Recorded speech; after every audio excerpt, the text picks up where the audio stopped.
বেড়ার ঘরে থেকেও মানুষ 4-5টা গরুর মালিক। আবার অনেকেই বিল্ডিং ঘর করে হাতে পুঁজি নেই, গরু পালতে পারে না, ব্যবসা করতে পারে না।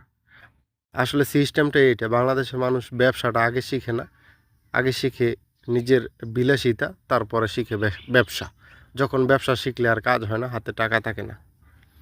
তো সর্বপ্রথম যেটা আমি বলতে চাচ্ছি সেটা আপনাদের আজকে এই সমাজে অহরহরে ঘটে যাচ্ছে, সেই বিষয়টা আপনাদেরকে আবার একটু মনে করায় দিচ্ছি। আগে করতে হবে ব্যবসা, তারপর করতে হবে বাড়ি গাড়ি।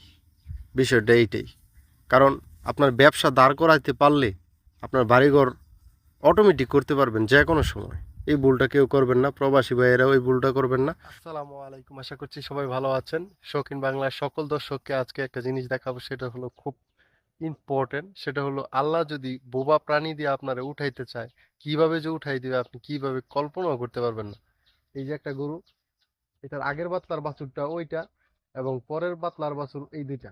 আচ্ছা আমি দেখাচ্ছি আপনাদেরকে, তবু আমি ভিডিও দিয়ে দিব সুন্দরভাবে। ভাই কিছুক্ষণ আগে লাইরা দিয়ে গেছে গরুগুলা, একবারে খুব সুন্দর নিলিবিলি পরিবেশে সারাদিন এখানে খাবে দাবে, ঠিক আছে, তাদের কোনো সমস্যা নেই। তারপরে পানি বালতি দিয়ে নিয়ে আইসা নাকি এইখানে খাওয়ায় দেওয়া যায়, একবার সন্ধ্যার সময় নিয়ে যায়। কত সুন্দর গ্রামীণ পরিবেশে মনে করেন যে এই গরুগুলা লালন পালন করছে।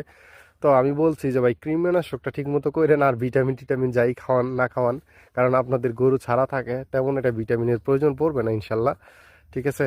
তো কৃমিনাশকটা 3 মাস পর পর করাই দিন, এই পরামর্শটা দিছি। কেননা এই যে দেখেন, এই যে গরুটা, ওই যে প্রথম পাতলার ওই যে গরুটা, আর দ্বিতীয় পাতলার এই দুইটা গরু, মাশাআল্লাহ আলহামদুলিল্লাহ, আল্লাহ বরকত দিয়েছে ইনশাআল্লাহ। এরকম বরকত প্রতিটা কৃষককে আল্লাহ দেখ, কারণ কৃষকরা প্রচুর পরিশ্রম করে। আল্লাহ সুবহানাহু ওয়া তাআলা যদি তাদের প্রতি সহায় না হয় তাহলে তারা অনেক কষ্ট পাবে।